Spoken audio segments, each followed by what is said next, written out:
Live from New York. It's a show that's supposed to pound the desk when they're in for Nick Wright. Okay. I'm going to get the timing right eventually. It's okay. It's all right. So I know what you're thinking. Oh, Nick's not here. Yet again, he must be out in Vegas playing cards. Close. Similar. It's even worse. I think it's better, actually. Watching cards? He's broadcasting the World Series of Poker. But it's it starts with what? Watching cards. Probably watching cards. Yeah, like if you've ever been at a party where people are playing cards, Nick is the guy just like looking out. Just watch. Yeah. And offering commentary. Yeah. No, I'm happy for him. I'm proud. It's very cool. Yeah. It is very cool. I guess. Danny I Parkins guess. in for Cool Nick. adjacent. For 2 days. For 2 days. Yeah, we're here tomorrow, too. Champions will defend their Super Bowl title this year. Right now, Sirianni is defending his Super Bowl MVP quarterback. Here's Sirianni via Ruben Frank of NBC Sports. On the critique that Jalen Hurts is just a game manager with a stacked team. Yeah, that's BS. And I get it. There's a lot of hours on TV shows and radio stations have to fill to be able to fill that debate. I understand that. But we're also talking about the ultimate team game. And he does whatever he needs to do to win each and every game. That's almost basically a you. Yeah, it's fine. That's fine. Your reaction to Nick Sirianni. I think he's admitting the point that I and many others have been making. Yes, it is the ultimate team game, but the Eagles are a stacked team. Yeah. Is saying Jalen Hurts is the 10th best quarterback in football disrespectful? Like, if that is disrespectful, then I guess I'm a hater. If you're saying he's in the top third, it sounds disrespectful. Okay. Some of it's the guys you put ahead of him, too. But and we'll listen, and we'll get to the mountain/peak later in the show, but they are a stacked team. ESPN's doing this thing where they're ranking position groups and they're asking executives and scouts and all of that and top 10 at every group. The Eagles had 2 of the top 6 offensive tackles in the NFL. Yeah. They had a top 5 interior offensive lineman and an honorable mention interior offensive lineman. They have a top 10 tight end. When the receiver list comes out, they'll have a top 10 receiver. They had the number 1 running back. They had the 3rd ranked defensive tackle. They are a stacked team. And so what would I like to see from Jalen Hurts? I'd like him to throw the ball. I would like him to be asked to throw the ball. Because everybody remembers how last year started for the Eagles, right? Yep. They were 2-2 in their first 4 games. Mm-hmm. He threw 30 or more passes in all 4 of those games, averaged 33 pass attempts per game, and they went 2-2. They made a very public, we're going to rely on our offensive line and Saquon Barkley. They went 12-1 down the stretch, won the Super Bowl, and Saquon Barkley had one of the all-time great running back seasons ever when they pivoted away from asking their quarterback to throw the ball. And this is not an abnormal thing to say if we look at who does he compare to among Super Bowl champions in this century of passers of the football. He's a great runner. He's a great leader. He's a gamer. He's been great in the Super Bowl. The list is not that impressive when we're talking about volume of pass attempts, and we can show it to you because it's guys who, this is the Super Bowl winning quarterbacks with the fewest number of starts where they threw the ball at least 30 times. That's year 2 of Ben Roethlisberger, year 2 of Russell Wilson, the most mocked Super Bowl champion ever in Trent Dilfer, and Jalen Hurts this year. Jalen Hurts is good. He is tough. He is a leader. He is not an excellent quarterback. That list isn't that bad. Yeah, outside of, with all due respect, Trent Dilfer. I mean, Big Ben obviously is going to be a Hall of Famer. Year 2 Russell of Big Wilson Ben was at one point thought of as a future Hall of Famer. Right, but when those guys won the Super Bowl at the time, I'm talking about the season that they are coming off of, no one was saying that Steelers team was carried to that Super Bowl because of Ben Roethlisberger. But when Hurts has had to throw the football, he's thrown it well.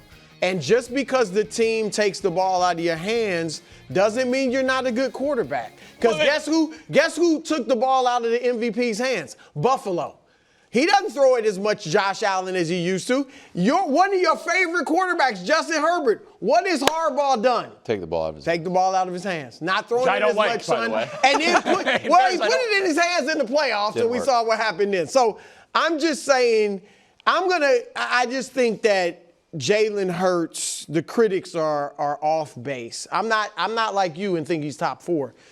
But here's what he has to do. Because I think to convince the skeptics such as yourself, 1, keep winning. There's 2 paths for him to do this. Sure. Keep winning. If he wins the Super Bowl this year, you have to give him love. All the quarterbacks that have won back-to-back Super Bowls are minted. All right, you're talking about John Elway and Troy Aikman, Bob Greasy, Joe Montana, Terry Bradshaw, Mahomes, Brady, and Bart Starr. Now, I have compared him on this show. I think he could be on the trajectory of a Terry Bradshaw. Terry Bradshaw, who was one of my favorite players back then, his regular season numbers are not very good. They were a running team with Franco Harris and Rocky Bleier and those guys. But then when he got in the Super Bowls, he was great, and he was clutch. And that sounds a lot like Jalen Hurts.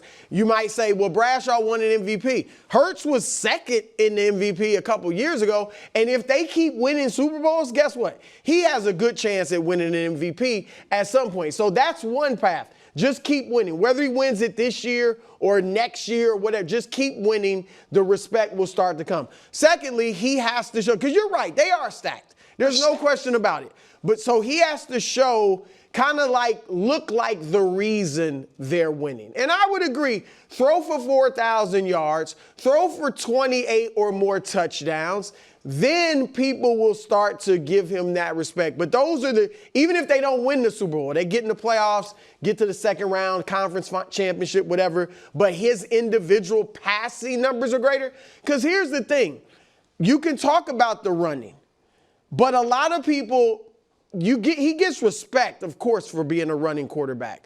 But a lot of people don't give it the ultimate respect because a lot of his touchdowns are tush-push. He's clearly not Lamar Jackson or Josh Allen when it comes to running.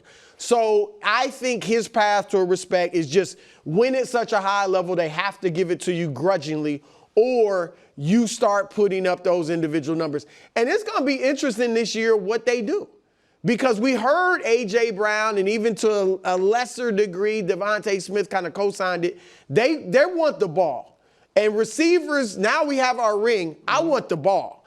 And so will they throw it a lot more, or will they stick to the script that they had last year and worked terrifically? So I think those are his 2 paths to getting respect. I think those are oddly both good points, even though they're diametrically opposed. The question I have for you is, you want him to throw the ball more. To what end? Like I did a little thing yesterday with Nick that they played the Giants very early in the season. He had 2 rushing touchdowns. He threw one to A.J. Brown. They were up 20 points. Sirianni was talking to Saquon like, hey, do you want to break the record? He's like, no, let other guys go in. And he threw for like 100-something yards. Like, if the game, and they have a few games like that. Yeah. Where they're like, I'm in control of the entire game. I've led to 3 touchdowns. But Danny Parkins was filling in for Nick, and he didn't bang the table. He said, I need to air it out more. But I really don't know, like, if the path to winning is this way, and the path to respect on talk shows is this way, don't you think Jalen Hurts is going to continue down this road that has brought him to 2 Super Bowls and 1 Super Bowl victory? I am under no illusion. I am not under no illusion that Jalen Hurts should care what I or anyone else in our position thinks. Of course his goal is to win. And he's been paid. And he has a ring.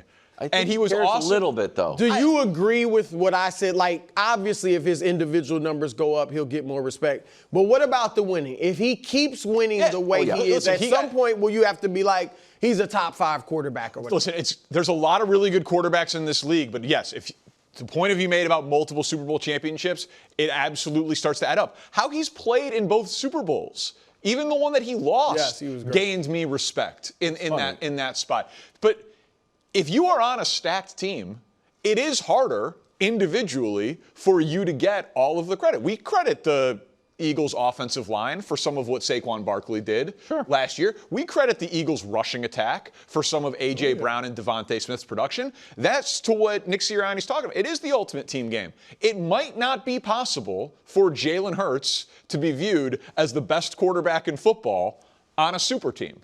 Now, if A.J. Brown got hurt and Jordan Mailata got hurt and Saquon Barkley got hurt, and then all of a sudden he started passing 40 times a game, and they were winning, then that would increase. But no one wants that, and they would probably come at the expense of winning. But it's going to be tough. If he does what he did last year and beats Mahomes, say Mahomes again in the Super Bowl. It's a safe bet that he'll be there. Then some people are going to, I mean, at some point you're going to have to, the best quarterback in football, I think he'll start to get in that discussion if they win a second Super Bowl back-to-back. If you win enough, this one maybe when you said keep winning, I talked about Mahomes being almost post-stats.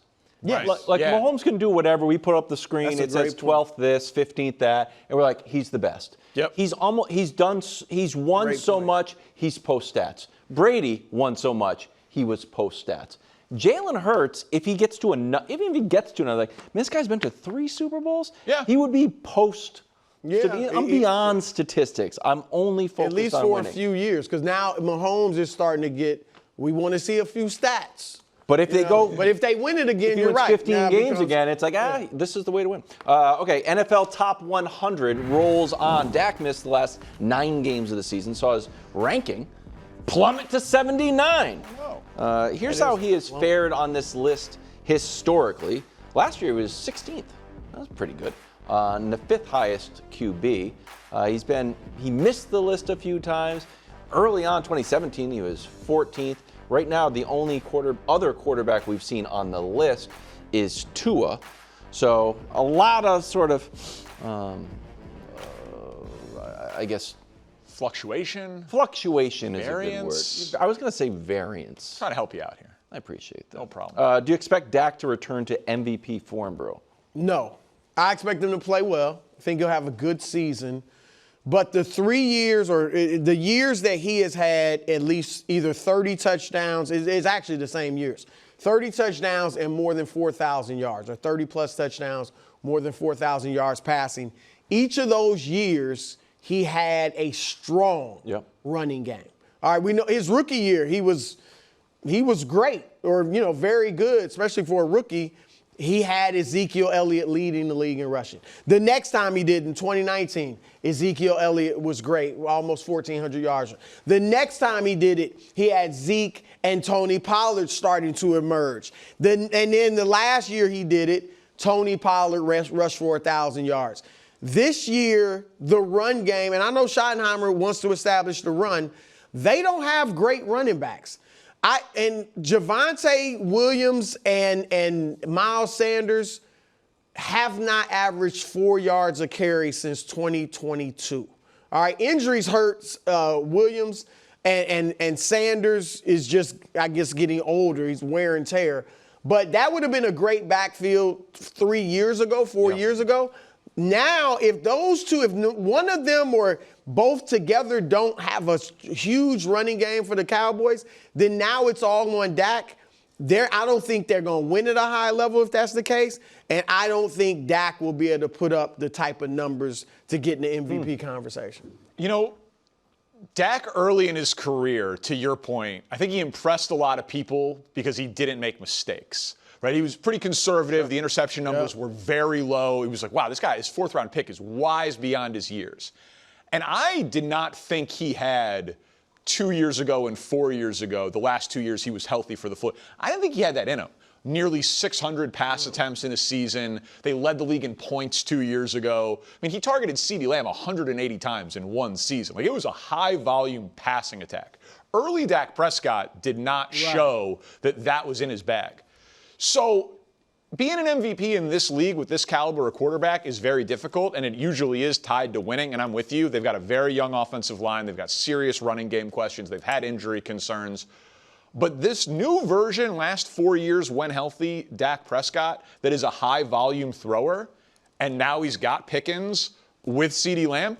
Man, if he's going to just drop back and throw it 600 times in a season and he can target those two guys, like he can put up huge numbers statistically that will win. No, it doesn't. Because remember, matter. Where's Jalen Hurts? remember the year, Exactly what you want. Drop back and throw it. I got Dak right up there. he has a year where he almost averaged 400 yards passing a game. That was 5 games he played. He got hurt. Right. Yeah. But remember, he was throwing for like 370 yards a game. The next season, he comes back and they say, "Can you throw for 6,000 yards?" Everybody was, but they were 2 and 3. Yep. That's my point. So if they have to just rely on Dak's arms, they're going to. I don't think they're going to have a great record. Also, and Greg Jennings talked to us about this.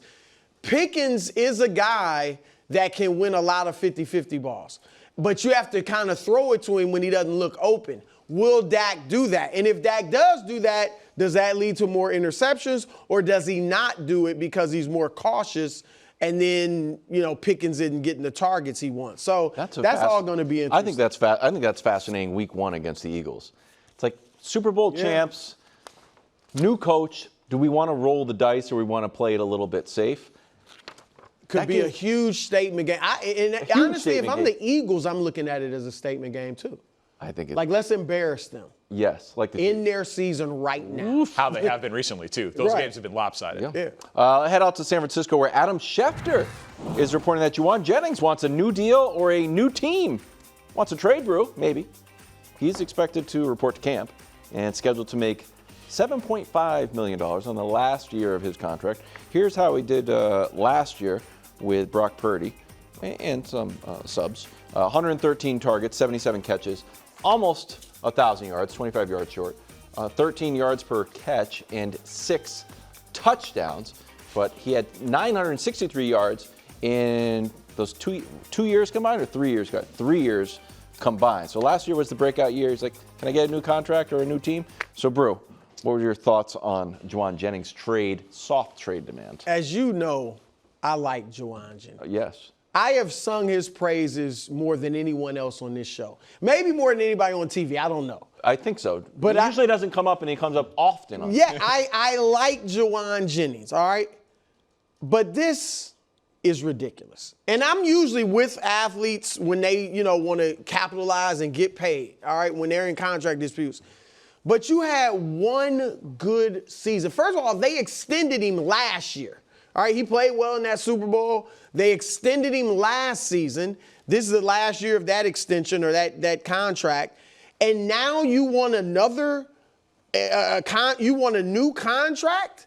Like, you showed the stats. There were 24 wide receivers that had 1,000 yards receiving. Jauan Jennings wasn't one of them. Well, he was 25 yards short.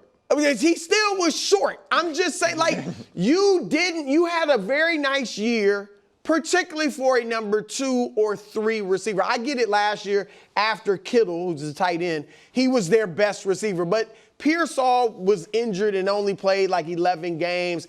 Debo has come down and, he's banged up. Ayuk obviously was banged up. So it's not like you're viewed as a number 1 guy. This looks to me like a guy or an agent, maybe it's just his agent pushing him, that hasn't had a lot of success. Remember, he didn't have more than 35 catches in any of his previous years. And now you have one good year and you're looking to blow things up, so to speak, and cause some issues. I'm saying, look, Jauan, go out this year. And if you have a great season, it's on the table that he becomes their number 1 receiver. Because Purdy will throw it to who's ever open. And if Ayuk doesn't bounce back and Broussard's young, we'll see what he does. Like, Jennings could be their best receiver. If he does that, his contract next offseason will be much bigger than whatever he would get right now.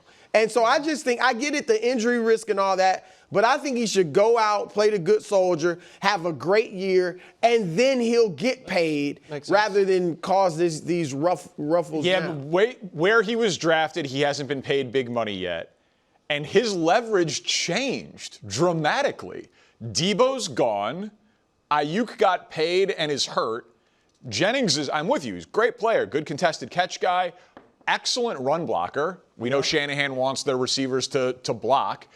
He all of a sudden woke up and he's like, oh my God, week 1 for a team that just gave its quarterback $250 million, I am our number one wide receiver. Do you think he is? I think Ayuk's their number one receiver. Ayuk's not going to play week 1. Well, week 1, right. Yeah, like week 1, he's like, so at $7.5 million, that is a very underpaid number one wide receiver. And let's say you're right. Let's say he does exactly what he did last year, plus or minus 100 yards. He should do more. Yeah, and so fine. Say he does more. Has 1,100 yards, 6, 8, 10 touchdowns, somewhere in that range.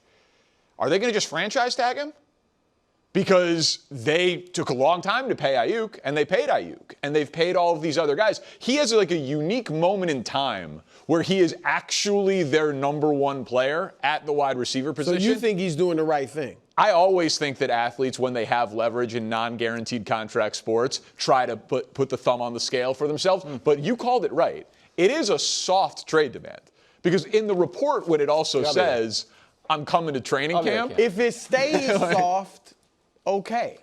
But go to camp and then just like, and then just be on the bike. That's See, what I would that's do. when it Just gets a on little the bike, bit more. on the bike with the hand thing too. Yeah. Like I'm working on upper body too. Stay in shape.